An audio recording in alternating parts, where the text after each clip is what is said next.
Армысыздар, құрметті көрермендер, сіздермен бірге заңгерлік кеңес бағдарламасы және оның жүргізушісі мен Ақгүл Айдарбекқызы. Бүгін бізде қонақта заңгер Қайрат Жекен мырза.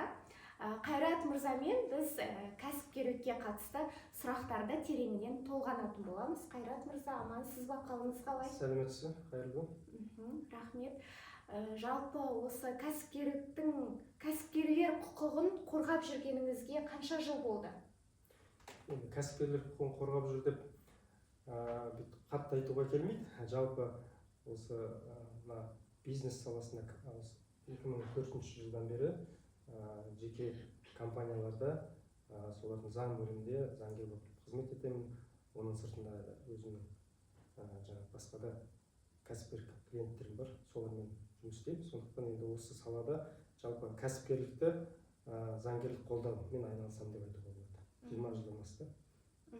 Осы кәсіпкерлер құқығы деп жатамыз, кәсіпкерлер қызметі деп жатамыз. Соларды мемлекет тарапынан субсидиялайтын қаржылар бар ма? Және олардың қандай түрлері бар?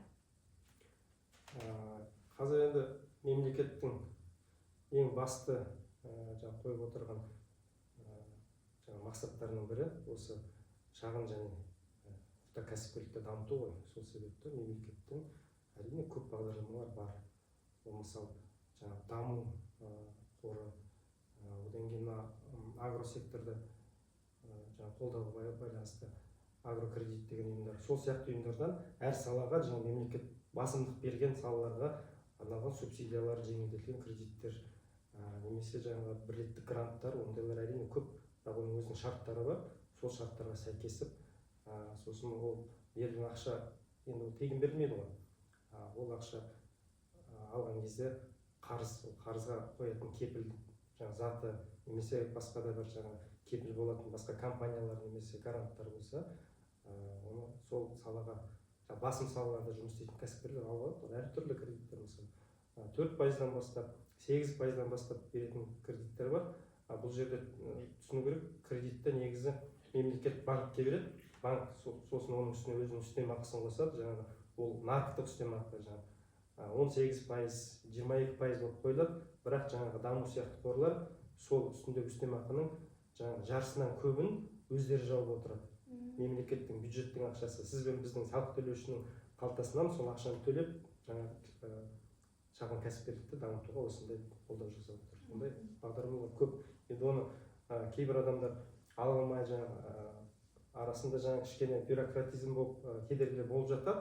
Бірақ енді кәсіпкер адам деген ол өзіне келген қиындықты шешіп, соның жолын табатын адам ғой. Сол тауып өзінің бір шешімдерін жасап, немесе барлық талаптарын орындап, мойымай алдыға жүріп жатқан кәсіпкерлер алып жатыр, жұмыс істеп жатыр. Сондай бағытта да біз көп кәсіпкерлерге қолдау көрсетіп отырмыз. Одан кейін біздің оқырмандардың жиі қоятын сұрағы, мен кәсіп ашқым келеді, бірақ ИП ашамын ба, жоқ әлде ЖШС ашамын ба, әлде қоғамдық қор ашамын ба, бірлестік ашамын ба деп сұрап жатады. Қайсысын ашқан дұрыс? Жерде кәсіпкер болатын адам енді кішкене бір нәрсені түсінуі керек, жалпы нарықтың бір заңдылықтарын. Жаңағы ЖШС мен жауапкершілігі шектеулі серіктестік және ИП дегеніміз индивидуальный предприниматель, қазақша жеке кәсіпкер. Бұлар енді кәсіпкерліктің субъектісі. Ал сіз айтқан қоғамдық бірлестік, олар коммерциялық емес ұйымдар. Бізде Қазақстанның азаматтық заңында осындай заңды тұлғалардың, ұйымдардың екі түрі болады. Біреу коммерциялық, біреу коммерциялық емес. Коммерциялық емес ұйымдар, олар коммерциялық мақсатпен жұмыс істемейді, олар бір қоғамдық мақсаттарды көздейді. Сондықтан ол жерде кәсіпкерлікпен айналысатын адам ол ұйымдарды ашудың қажеті жоқ. Кәсіпкерлікпен айналысам деген адам ол табыс табу. Жалпы кәсіпкер деген біздің заңда азаматтық кодексте, одан кейін кәсіпкерлік кодексінде жазылған, өзінің тәуекелімен, өзінің жауапкершілігімен пайда табуға бағытталған әрекеттерді жүзеге асыратын тұлға деп көрсетілген. Ол яғни өзінің мүлкімен, өзінің ақшасымен, өзінің жауапкершілігімен тәуекелге бара отырып пайда табуға, бизнес жасауға әрекет ететін адам. Сондықтан бұл жерде тек қана жеке кәсіпкер ИП немесе жаңа ЖШС, орысша айтқанда ТО. Бұл енді екеуінің айырмашылығы неде десеңіз, және бұл жерде тек қана осы екі ғана форма емес, ол кәсіпкерлік субъектінің формасы көп. Акционерлік қоғам бар, жаңағы жеке жауапкершілігі шектеулі серіктестіктің тағы бір түрі бар, бұл жерде серіктестіктің толық жауапкершілігі бар серіктестік деген бар, жай серіктестік деген бар. Оның түрлері көп, бірақ бізде көп жаңағы тараған көп қолданылатын формалар жаңағы ИП мен ТО. Неге десеңіз, оны басқаларын да ашу қатты қиын емес, енді акционерлік қоғамды ашу ол кішкене күрделірек, өйткені ол жерде ол акционерлік қоғам үлкен акциялар шығару керек, ол жерде кассеге жаңағы Қазақстан қор биржасына тіркелу керек, жаңағы акциялар шығару керек, ол енді көбінде үлкен жаңағы қомақты қаржы. Бұл негізі жеке шағын және орта кәсіп субъектілер ол ауылын ашпайды акционерлік қоғамда, ол үлкенірек жаңағы компаниялар ауылының формасында ашылады. Негізі орта және шағын бизнесте жаңағы ИП мен ЖСС. Енді бұл екеуінің айырмашылығын түсіндірейін. Өйткені көп адам түсінбейді, ол көп қойылатын сұрақтар, өте дұрыс сұрақ негізі. Жеке кәсіпкер деген ол заңды тұлғаны құрмай-ақ жеке кәсіпкерлікпен айналысатын субъект. Ол өзі жеке бар салық органына тіркеліп, хабарлама береді, мен кәсіппен айналысқалы тұрмын, осындай салада деп, бұл жерде жаңа өзінің әр саланың, бизнестің әр саланың коды болады, ОКЕД деген. Сол кодты таңдайды да, мен мысалы саудамен айналысқалы жатырмын, немесе мен жаңағы асхана ашқалы жатырмын деп көрсетіп кодын не жібереді, хабарлама жібереді. E-license сайтында қазір ол да жеңілдетілген. Содан бастап бұл жеке кәсіпкер болып танылады. Сосын бұл жерде ол жаңағы ЖШС-дан айырмашылығы, ол өзінің жеке барлық мүлкімен өзіне тиісті, өзінің атында несі бар, жеке пәтері бар, басында машинасы бар, жаңағы ауылда жері бар болса мысалы, сол барлық мүлкімен өзінің істеген кәсіпкерлік қызметінде жауап береді. Егер мысалы біреумен контракт жасап, оны орындай алмай қалып жатса, одан жаңағы қарызға батып жатса, сол өзінің жеке мүлкімен жауап береді. Басында не бар, сонымен жауап береді. Мысалы, оның партнері, мысалы, сіз мен келісім шарттың міндетті орындамадыңыз, тауарды уақытында бермедіңіз деп сотқа беретін болса, счетында қалтасында ақша жоқ болса, ол жаңағы қаржы төлейтін. Ол өзінің атындағы машинасымен, жаңағы пәтерімен жауап береді. Осы жеке кәсіпкердің негізгі былай айтқанда бұл кішкене осал тұсы. Жеке кәсіпкердің осал тұсы осы да. Бірақ жеке кәсіпкер болып жұмыс істеу ашу оңай. Сол себепті көбісі осы жеке кәсіпкерге жеке кәсіпкер түрінде жұмыс істеуді таңдайды. Ал енді жауапкершілік шектеулі серіктестіктің айырмашылығы, бұл жерде өзінде атының өзіне көрсетіп тұр, жауапкершілік шектеулі серіктестік деп тұр. Бұл жерде оны құратын, мысалы, бір адам құру мүмкін, немесе бірнеше адам, немесе бірнеше компания құру мүмкін, оны құрылтайшысы. Олар жаңағы бір серіктестік құрамыз, компания құрамыз, сіз екеуміз компания құрайық дейміз, сосын осындай мақсатта жұмыс істейміз, план жасаймыз, соған қанша ақша керек, жарғылық капитал саламыз. Мысалы, екеуміз 1 миллион теңгені салсақ, осы жарғылық капитал, 2 миллион теңге жарғылық капитал. Енді жаңа бизнесте қандай бір жағдай болып жауапкершілік болатын болса, тек қана сол жарғыға салған капиталдың шегінде ғана сіз екеуміз жауап береміз. Мысалы, ол ақшасы жеткіліксіз болса, жаңа қарыздарынан, онда сол компания енді ақшасы жеткіліксіз, банкрот деп, сот арқылы банкрот болып жарияланады. Сол кезде жеке мүлкімізге ешқандай қатысы жоқ. Осы негізі бұл енді бизнестің жүргізудің классикалық формасы, бұл негізінен батыстан келген. Байқасаңыз шетелдік компанияларда LTD, LLP деп тұрады ғой, лимит деген жауапкершілігі шектеулі компания деген сөз. Бұл негізі ағылшынның бизнес жүргізу формасы, қазір бірақ дүниежүзіне тараған, сондай өте оңтайлы, сондай форма кәсіпкерлерге соғылады. Сол үшін бұл енді негізінен тәуекелді азайтатын форма.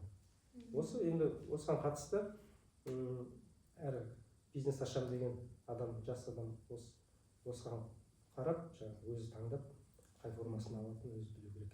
Енді екінші жағы, сіз кәсіпкер болып, біреумен контракт жасайтын болсаңыз,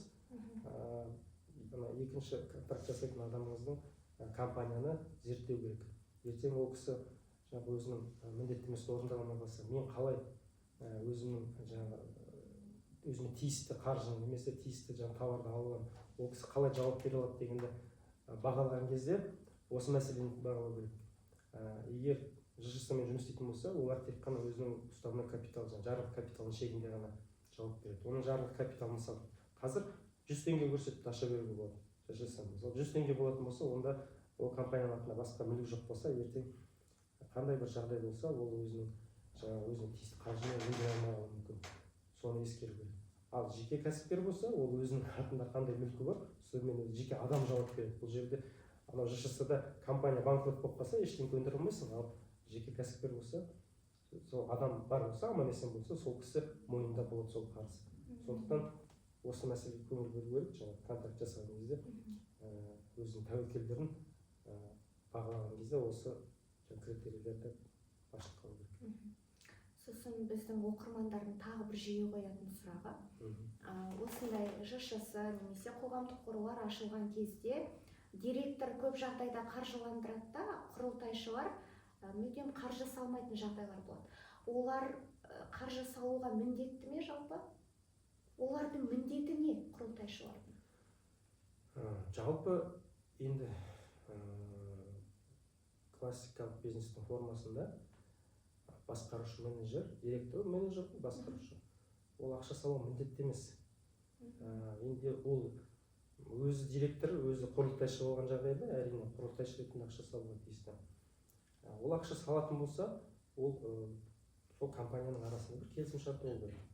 Немесе жаңа бір уақытша, енді көріп тұр, компанияға ақша керек, уақытша қарыз беруіне болады, қарыз шартын жасауға болады. Немесе уақытша жаңағы қарызға көмек көрсетуге болады. Немесе бір арнайы бір жобаға бірге жұмыс істейміз, осы жобаға сен де ақша сал деп, арада жаңағы жай серіктестік келісімшартын жасап ақша салуға болады. Негізінен бұл компанияға ақша салу, өз қаржысын салу, құрылтайшылардың міндеті. Енді бізде көп жағдайда сол бизнесмендер соны түсінбей, өзі жаңа құрылтайшы болмаса да директор болып тұр, жаңа басқа бір менеджер не коммерциялық директор болып тұр, ақша салатын жағдайлар болады. Ол деген енді кішкене азаматтық қарым-қатынастың жаңағы ерекшеліктерін түсінбегендіктен деп ойлаймын. Сондықтан бұндай жағдайда міндетті түрде біз сияқты заңгерлерден кеңес алып барып, ондай әрекеттерге бару керек. Ал енді соны құрылтайшылар қаржы салғаннан кейін ортақ түскен табыстан белгілі бір деңгейде пайыз алады ғой, сонда? Құрылтайшылардың енді негізгі компанияны құрғандағы мақсаты пайда табу ғой. Сондықтан жаңағы енді ЖШС-ға келетін болсақ, ол жерде жауапкершілігі шектеулі серіктестіктер туралы заңда көрсетілген. Әр осындай компания жыл сайын өзінің қаржылық есебін жасап, соны құрылтайшылардың алдына бекітуге тиісті. Жыл біткеннен кейін 3 айдың ішінде, яғни наурыз айының соңына дейін қаржылық есебін жасап бекіту керек. Соны бекіткен кезде, сол кезде көреді қанша пайда таптық, мысалы плюске шықтық па, минуске шықтық па. Минус болса, енді ол түсінікті, ешқандай сұрақ жоқ. Егер де осы бір жылдық кәсіпкерліктің нәтижесінде плюске шығып қандай да бір сома табыс шығып тұратын болса, оны құрылтайшылар өздері шешіп, арасынан өздерінің пайызына сәйкес, әрқайсының үлесіне сәйкес дивиденд ретінде шығарып алуға құқылы. Оны толық шығарып алуға да болады, жартылай шығарып алуға да болады, бөліп шығарып алуға да болады. Немесе оны қайтадан бизнестің дамуына салайық деп, қайтадан бизнеске айналымға салуға болады. Бұның бәрі сол құрылтайшылардың шешімі. Егер құрылтайшы жалғыз болса, ол өзі шешеді. Ал егер бірнеше құрылтайшы болса, құрылтайшылардың жалпы жиналыс өтуге тиіс. Жалпы жиналыс деген бір үлкен жиналыс деп бөлек, ол емес, осылай отырып екі адам, екі кәсіпкер болса, сөйлеседі, жарайды, осылай істейік деп шешіп. Ол бірақ қағазда, хаттамада толтырылу керек. Сосын барып ол ақша қайтадан компанияның балансында қалып, ары бизнеске кете береді. Ал егер бөлісуге келісім келіп шешетін болса, онда сол шешім шыққаннан бастап 30 күннің ішінде ЖШС шотынан анау құрылтайшыларына аударылады. Бұл жерде ескеретін мәселе, салықтық мәселе бар.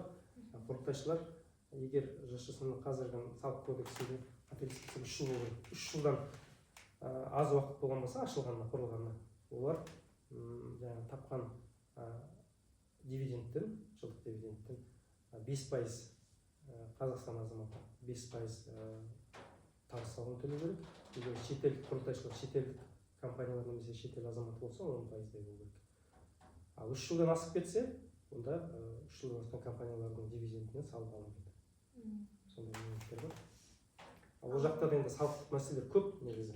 Опитке кіріп қандай жағдайда шетелдіктерге қатысты бір сосын ана инвесторларға қатысты ол жерде көп ерекшеліктер бар. Оның бәрін қазір түсіндіріп отыруға уақыт жоқ. Негізі мен тек қана Қазақстанның азаматы, қазақстандық азамат ретінде кәсіпкердің құқықтарын ғана айтамын. Түсінікті. Ал енді соңғы уақытта ең актуалды тақырыптың бірі ол қосымша құн салығы болып жатыр. 16%-тен бір жылда 15 миллионнан аспау керек деп жатыр. Жалпы осыны өзіңіз заңгер ретінде дұрыс деп ойлайсыз ба?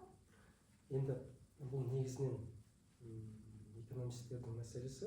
Мен экономист емеспін, бірақ өзім жалпы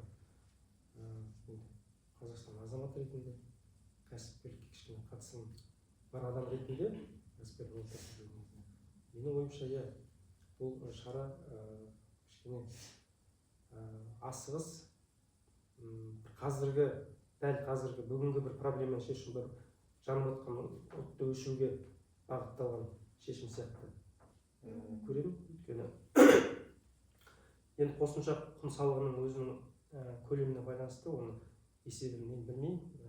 Мен қаржыгер емеспін, оған қатысты енді қаржыгер экономист мамандар айтатын шығар. Орта бизнесті құлдыратады. Екінші сұрақты оған қатысты мен енді өзім мынандай компетентный жауап бере алмаймын сізге, сондықтан оған тиіспей қоймаймын. Менің білетінім жаңағы НДС-ке өту шегі максималды 15 миллионға түсіру. Осыған мен түбегейлі қарсымын, өйткені бұл жерде 15 миллион теңге деген ол сіз бен біздің қазір кәсіпкерімізді ашсақ 15 миллион теңге оборот шығады бір жылда. Онда бәріміз НДС-ке өтіп кетуіміз керек болды. Былай айтқанда, мысалы егер сондықтан дәл осы шешімге қарсымын. Керісінше мен ойлаймын, НДС-тің көлемін керісінше жоғарлату керек. Қазірдің өзінде НДС-ке өту көлемі қанша? Қателеспесем 70 миллионға жуық па? 74 миллион. Одан да жоғары өтуге мүмкіндіктер бар, розничный налог өтіп кететін болса. Сол сияқты керісінше жоғарлату керек деп ойлаймын. Өйткені бұл шағын кәсіпкерлікке үлкен кеңістік береді, олардың дамуына. Жалпы енді классикалық экономиканың заңдылығы, енді біздің университетте теорияда оқығанымыз экономика негіздерінде, мемлекет бұл нарықты неғұрлым аз реттесе, ол соғұрлым өздігімен жаңағындай табиғи түрде жақсы қарқынды дамиды. Сондықтан бұл тұрғыдан келген кезде жаңағы 15 миллион дегенде мен өзім азамат ретінде түбегейлі қарсымын. Ал жаңағы НДС-тің көлеміне қатысты мүмкін ол 14 бола ма, 12 бола ма, 18 бола ма. Енді рас, бізде көршілерімізде, мысалы Ресейде 18 болған, қазір 20. Бұл жерде экономикалық бір кеңістік болғандықтан бұл жерде кішкене дисбаланс бар да. Соған қатысты мүмкін оны НДС-тің көлемін қарау керек шығар, оны нақты білмеймін. Егер де жаңағы НДС-ке өтудің шегін сол қалпында қалдыратын болса, негізінен ол НДС-тің көлемі өсуі, азаю, бұл шағын кәсіпкерлікке қатты әсер етеді. Өйткені оларға ол бәрібір НДС қажет емес болады. Сондықтан негізгі мәселе бұл жерде жаңағы максималды көлемді деп ойлаймын. Бұл енді мен жай қарапайым азамат ретінде айтқан пікірім, бұл экономист ретінде емес. Осы ұлттық кәсіпкерлер палатасы деп көп адамдардың аузынан естіп жатырмыз. Олардың қызметі қандай, кәсіпкерлерге пайдасы қандай?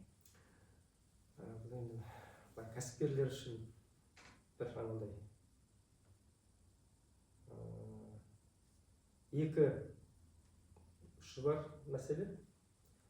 Неге десеңіз, бұл кәсіпкерлік палатаны құрған кезде мен енді көп компаниялардың заңгер ретінде осы мәселемен көп кездестім, айналыстық осы мәселеге қатысты.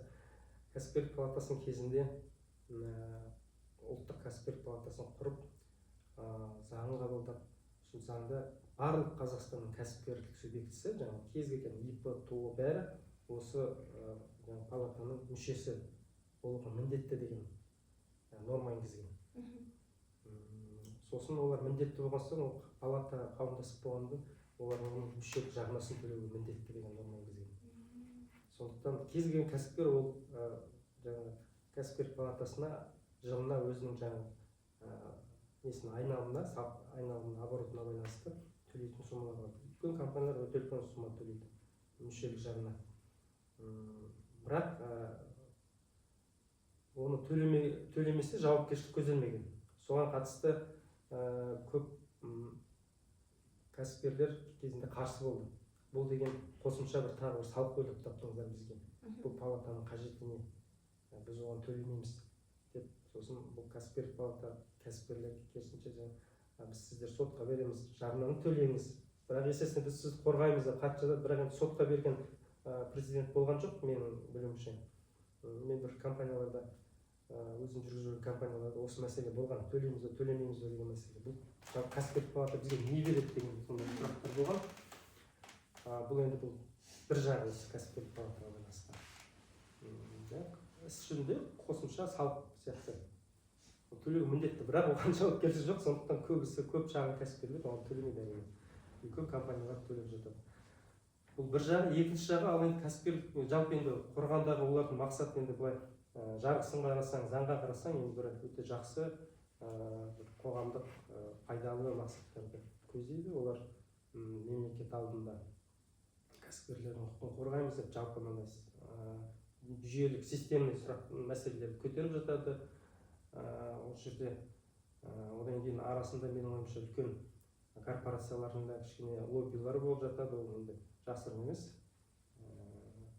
Жалпы енді кәсіпкерлікті дамытуға өз үлестерін қосып жатыр деп ойлаймын. Өйткені осы өткен қай жыл 22 жылдың қаңтар оқиғасы. Содан кейін біраз кәсіпкерлерді, ірі кәсіпкерлерді тексеру болды. Президенттің тапсырмасымен деді. Қаншалықты тапсырма бергеніне көзіміз көп жеткен жоқ. Прокуратура біраз компанияларды тексерді. Сол кезде әрине олардың мақсаты да енді басты орталықта Астанада дұрыс, жақсы мақсаттарды көздеді. Кәсіпкерлік заңды бұзып жатқан, салық төлемей жатқан, монополия жаңағы басып алған монополист компаниялардың әрекеттерін тексеруді көздеді. Ол мақсаты дұрыс әрине. Бірақ іс жүзінде енді жаңағы жергілікті жерлерде тексеріп жатқан прокуратура немесе тексеруге тартылған жаңағы қадағалау органдары арасында жаңағы ағаттықтар болып жатты. Соған қатысты бір көптеген мәселелер болды. Жекемен жаңағы жүргізіп жүрген компанияларда. Сол жағдайда біз мына осы кәсіпкерлік палатаға жүгіндік. Жаңағы сот органдарына да жүгіндік, прокуратураның өзіне де, жаңағы бас прокуратурына. Сол кезде осы кәсіпкерлік қауымдастық палатаның, ұлттық кәсіпкерлік палатасының қызметкерлері сол жерде арнайы өздерінің тобы болды. Соларға осындай біз сияқты шағымдар көп түскен екен. Олар осыған қатысты жақсы белсенді жұмыс істеді. Сол кезде мен олардың жұмысын көрдім. Өзім заңгер ретінде олар өздерінің мүмкіндігінше билікке болып жатқан заңсыздықтар тексеру барысында, жалпы тексерудің өзіне ешкім күмән қойған жоқ, тек қана барысында болып жатқан заңсыздықтарға кейбір мемлекет қызметкерлердің, қадағалаушы органдарының жасаған ағаттықтарын сол жерде көтеріп, комиссияларда, жұмыс топтарында көтеріп, сол мәселелер оңынан шешіліп жатқанына мен өзім куә болдым. Сондықтан жалпы бұл палатаның енді негізгі мақсатында идеалды түрде жұмыс істейтін болса, пайдасы бар, кәсіпкерлік дамуға пайдасы бар деп санаймын. Жақсы, енді соңғы сұрақты қойсам. Біздің кәсіпкерлер енді тендермен жан бағып жүр. Кейбір жағдайда, мысалы, мемлекеттің жағдайын сылтау қылып, не болмаса өткен жылы су тасқынын сылтау қылып, басында келісімшартта бекітілген суммадан кейіннен қосымша келісімшарт жасап, суммаларды төмендетіп тастады, берілген қаржыны. Сол әрекет заңды деп есептейсіз бе? Әрине заңсыз. Заңсыз, бірақ та бізде былай жазылған мемлекеттік салық туралы заңда қандай жағдайда мемлекет тапсырушы ретінде, заказчик ретінде ақшаны төлемейтіндігі нақты көрсетілген бірнеше ғана бап бар.